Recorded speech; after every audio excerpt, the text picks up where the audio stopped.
Hello મિત્રો, મારું નામ છે વિશાલ મોદી. આઈ એમ પીટી માસ્ટર ટ્રેનર ને વેલકમ કરું છું તમારું મારા ચેનલ પર, જેનું નામ છે level up EDU PTE. And today we are going to discuss about write essay. Write essay is a question that is asked in writing module of PTE academic test. લોકોને બહુ જ બીક લાગે છે એસેથી. People have different kind of myths જે હું આજે તમને ડિસ્કસ કરીને અનકોડ કરવાનો છું. સો ચાલો આવી જઈએ આપણે અને સમજીએ શું છે right S A.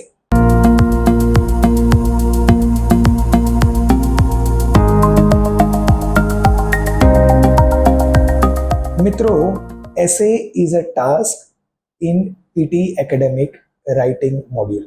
Okay, so writing module is the second module of PTE academic અને એમાં જે સેકન્ડ ટાસ્ક છે સમરાઇઝ રિટન ટેક્સ્ટ પછી, that is write an essay. Now write essay માં જે રિક્વાયરમેન્ટ છે એ છે 200 થી 300 વર્ડની. You have to write down 200 to 300 words.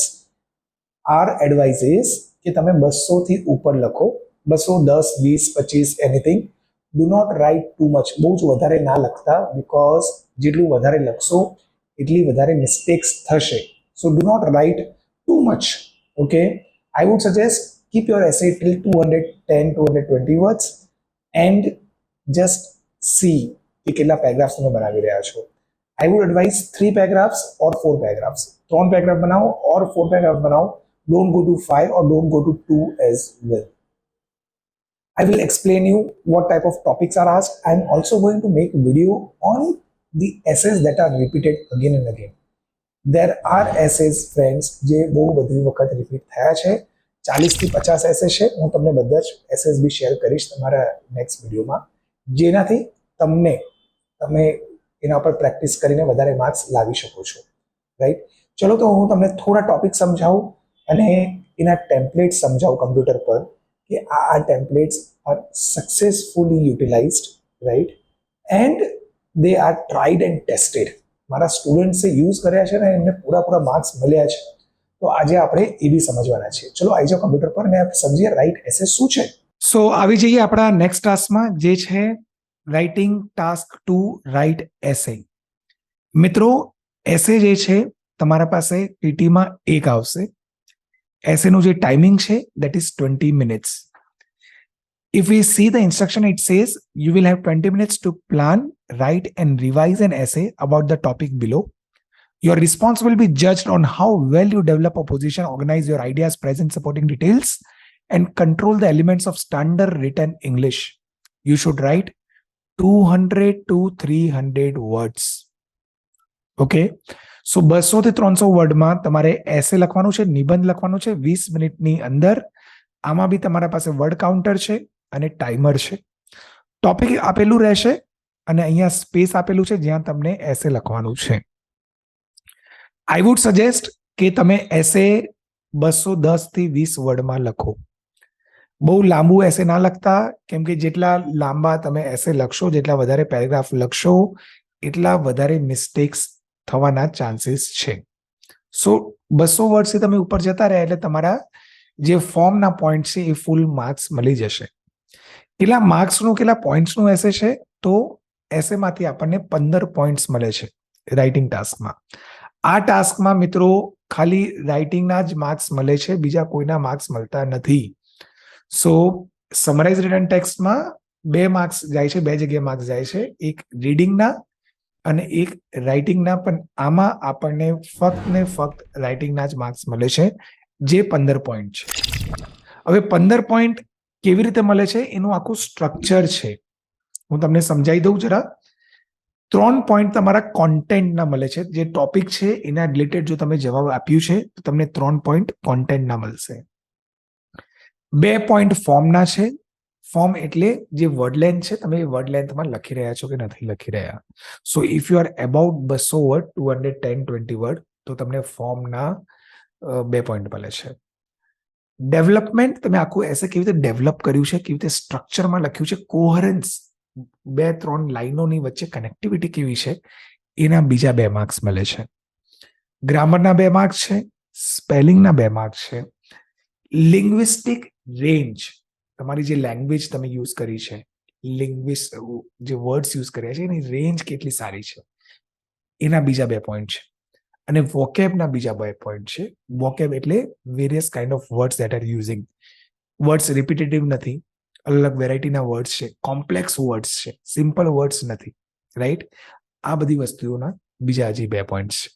So total ફરીથી તમને કહી દઉં, કોન્ટેન્ટ 3, ફોર્મ 2, ડેવલપમેન્ટ એન્ડ સ્ટ્રક્ચરના 2, ગ્રામરના 2, સ્પેલિંગના 2, લિંગ્વિસ્ટિક રેન્જના 2 અને વોકેબ્યુલરીના 2.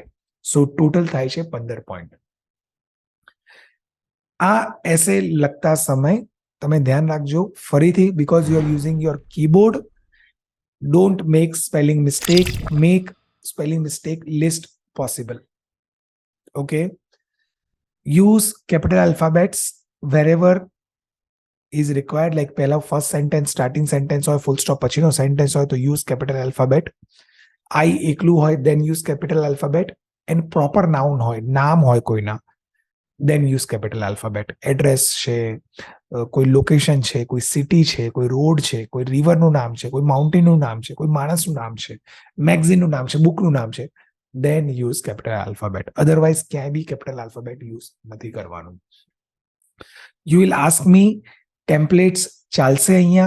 Then yes, I am giving you on the screen a template. તમે ફોટો પાડી લો અને તમે આ ટેમ્પલેટ વાપરી શકો છો.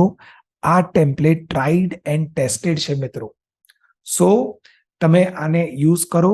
ટેમ્પલેટમાં જ્યાં જ્યાં બ્લેન્ક આપેલા છે અને જે લખેલું છે એ તમે ટોપિક કાં તો રિલેટેડ ટુ ટોપિક પોઈન્ટ લખવાના છે. અત્યારે પ્રેઝન્ટમાં 2023માં આ template is very well working. We are getting full marks in writing essay, so you can use this template મિત્રો. બસ બીજું કશું નથી મિત્રો. એક અગત્યની વસ્તુ તમને સમજાવું છું. જો તમારા રાઇટિંગમાં ઓછા પોઈન્ટ આવી રહ્યા છે, દેન એસે is not that much important. મેં ઘણા બધા ટ્રેનર્સને, સ્ટુડન્ટ્સને જોયા છે કે રાઇટિંગમાં ઓછા માર્ક્સ આવે છે તો એ લોકો રાઇટ એસે કાં તો સમરાઇઝ રિટન ટેક્સ્ટ પર મહેનત કરે છે, પણ આ 2 ટાસ્કથી તમારે રાઇટ એસેમાં વધારે પ્રભાવ નથી પડતો. જો તમને રાઇટિંગમાં માર્ક્સ વધારવા હોય તો there are another questions જેનાથી વધારે માર્ક્સ મળે છે. For example, write from dictation. Okay, so એમાંથી તમને વધારે માર્ક્સ મળશે. એના માટે કયા મોડ્યુલમાં કોનાથી વધારે માર્ક્સ મળે છે એના માટે હું એક અલગ વિડીયો બનાવીશ, એમાં તમને સમજાવીશ. આ હતું right essay. Keep watching us and keep following us. Thank you so much. Let us know in our comment box કે તમને આ કેવું લાગ્યું વિડીયો. Thank you. સો જો હવે તમે સમજી ગયા છો રાઇટ એસે શું છે, તો જલ્દી ફોલો કરો અમારા ચેનલને, સબસ્ક્રાઇબ કરો, કમેન્ટ કરો કે તમારે બીજા કેવા વિડીયો જોઈએ છે, તમને કેવા વિડીયો સાંભળવા છે, કેવું કોન્ટેન્ટ જાણવું છે પીટી વિશે. તમારા કોઈ બી ડાઉટ્સ હોય તમે મારા કમેન્ટ બોક્સમાં લખી શકો છો.